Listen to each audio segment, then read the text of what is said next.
સુરતના પાંડેસરા જીઆઈડીસી વિસ્તારમાં આવેલી એક મિલમાં કામ દરમિયાન કરંટ લાગતા 20 વર્ષીય યુવકનું કરુણ મોત નીપજ્યું છે। મૃતકની ઓળખ સનીકુમાર ગુપ્તા તરીકે થઈ છે। તેઓ મૂળ બિહારના વતની હતા અને હાલ સુરતના ગણેશનગર પાંડેસરા વિસ્તારમાં પરિવાર સાથે રહેતા હતા।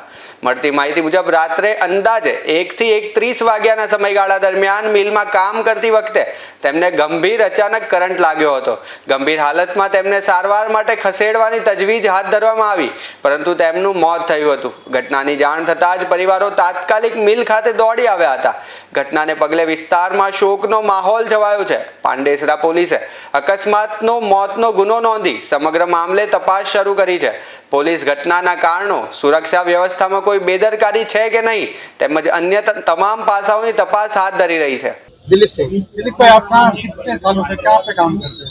मैं तो दूसरे में आकाश में करता हाँ, क्या काम करते हो? ये मिल कौन सी मिल में घटना बनी? है ये कौन सी जगह पे घटना बनी? सुमित गिरी ये कहाँ पे आई? पांडेसरा पांडेसरा। ये क्या घटना बनी थी? वो पावर साइड उतर गया होगा। कितने साल की उम्र है वो बच्चे की? 25 उम्र में 20 साल। शादी हो गई क्या बच्चे? शादी कितने सालों से आपके साथ काम करता था? शायद कितना 2-3 साल 4 साल होगा। उसको जितने साल होगा पक्के में पगार जाता है।